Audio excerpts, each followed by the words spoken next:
We're back again. In this one, we're gonna talk about our consultation experience and what kind of led us up to making that appointment and how we felt and the crazy amount of information that we got during that initial consultation. So, Allie, how did you feel before we actually made the appointment? How did you feel about yourself and about making a consultation for bariatric surgery? Well, honestly, being real, I felt like this is it. This is my last option, basically. And I thought, I have to do this or, like, I'm done for. I have to do it. And when I would look stuff up before the consultation, everything I looked up was petrifying, but hopeful at the same time, if that makes sense. It was really scary to see, watch YouTube videos and stuff and like see what people were going through, but at the same time seeing their progress and their journeys was really hope-giving. But it was still really scary, and I was just, initially I just felt like a failure. I was like, man, here we are. Here we are making an appointment. Yep. I had that same type of feeling. Like, my journey with my weight has been so like up and down, and I know that I have lost some weight in the past on my own, but I just knew that I gained it all back, and it's gonna keep happening over and over unless I do something seriously life-changing. Yeah. That's kind of how I felt up to that. So what about during the consultation? Well, it started out okay, but it was a lot of information, and it was the nitty-gritty of the VSG, the gastric bypass, and the lap band. And it was kind of like this. The whole consultation, I was like, oh, that would be great. Oh, I couldn't do that. Oh, this is great. Oh, no way, I couldn't do that. like, it was just all over the place. Like, my brain was just, and I'm very ADD, like, by nature, like, literally. Like, so it was really hard. It was really hard to sit there for that long, because it was, what, 2 hours probably? Oh, right. And we looked at each other in the middle of it, and we were like, we tried to leave. Yeah, we thought about leaving, and that's just being totally honest. Like, we actually were like, let's just say we have to go to the bathroom and not come back. Anyway, as I was sitting there in the, like, presentation room, I'm like, okay, this is getting serious. And then as he started talking more and more, I'm like, this is like really serious. Yeah. This is serious. Yeah, that's stuff. The perfect way to word it, just that it was very serious. Yeah. It's not a I didn't feel like, oh, this deal. is a consultation anymore. I felt like, no, this is really a big, real life-changing decision. Like, picking from one of these three things and finding out what is right for you and what you're comfortable with. I was just like, I could feel my anxiety level just raising as we sat there. Definitely that tightening when you just did that. I was like, I can feel the tightening in my chest thinking about it. Yep. But they do say, and it worked like this for us, and most people will agree that we've seen and heard from and talked to, that it's very much a gut thing with the surgery and what you feel is best for you. Our surgeon even said, you know, you have to decide what you feel is best for you. And some people, one surgery they're all on board with and the others they're not, and then they go to the consult and flip-flop. But he said most of the time you kind of know what you're most comfortable with if you've looked stuff up before you come. And each one that they showed us, definitely as you're listening to them and watching them, you're like, I could definitely see myself doing this. And then other ones that you look at, you're like, whoa, like I don't want that to happen to me. I don't want to have that, or I don't want to do that particular thing to my body. Yeah. The stigma of that it's the easy way out is total BS, and we will call it what it is, because there is nothing easy about any of this. No. The information that we got, it was just so much and so overwhelming. Oh, overwhelming is the perfect word. After the presentation, we went back and we talked to the doctor too, and our insurance and stuff like that. Your hospital might be different, but that's what happened at ours. And he told us he asked what we thought we liked out of the presentation and what he thought would be right for us as well. And I felt really good after talking to him.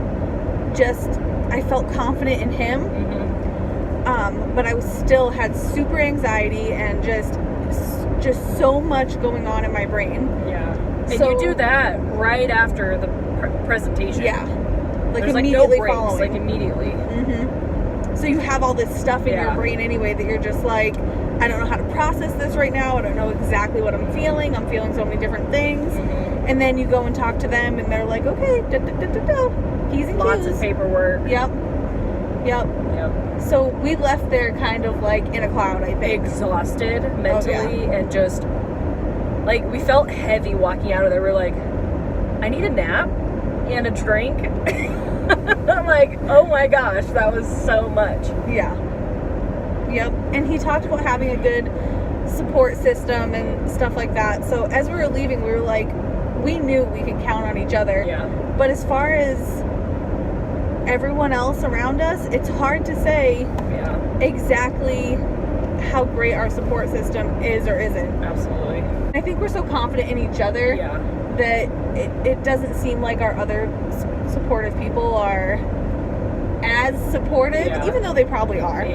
So I mean, try to be. Yeah, I think that's something that's a mental thing too.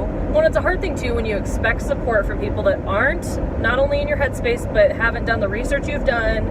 They haven't gone to the consult you've gone to. They haven't done A, B, C, and D that you've done. So expecting your family and friends automatically to be, boom, right on the same page is kind of unrealistic. Yes.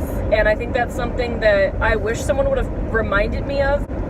No one else is doing what you're doing, so you're coming from a different place than person A, so you can't expect them to be on your level. Right. And you're just, when you're doing all the readings, sometimes you get just so excited or super anxious and you just want people to be like, oh yeah, good for you, blah, blah, blah.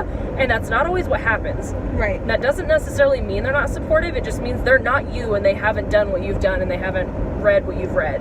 100%. I just wish someone would have told both of us, slow your roll, give people time, and don't expect something that other person can't give you right now. Don't expect that out of them, because that's not fair to either of you.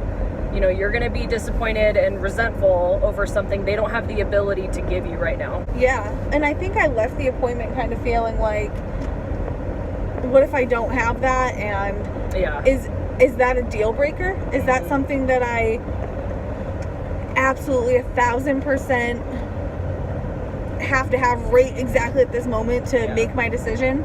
I left still feeling 50-50 about the whole, like, am I going to do it or am I not going to do it?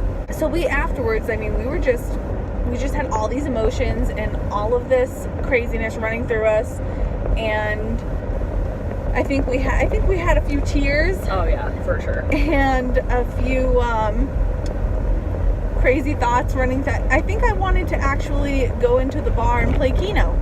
You did? Yeah. You tried to get me to play. I was like, let's win $1 billion. Let's bet $1. You want to put $1 in? I'm like, I just want to do something different. Because I had to get my mind off of it. Just take a few days to, take a breath, because it was so much. Yeah. But it's funny because, when we came back a couple days later and was like, okay, how are you feeling now?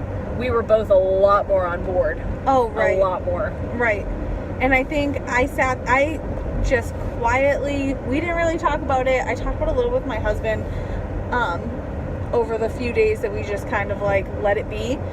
And I just kind of mulled it over in my own brain I did my pro-con thing, and I just really, really thought about it. Mm-hmm. And really thought about not only all the information that I got, but where I foresee myself in a year if I didn't do it, where I foresee myself in a year if I do it, and how I would feel.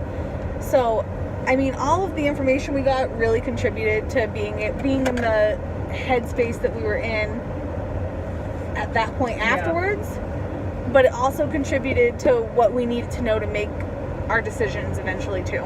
If you made it to the end, the highlight would be expect to be overwhelmed, and it's okay. That's totally okay, and it's totally normal, because it is a lot of information and it is a big deal. And you might change your mind, and that's okay too. Making plans and accepting that this could be your new normal, certain things that might be uncomfortable, and you know, but initially we were like, what are we doing? Why are we here? What have we done? Why did we even come to this?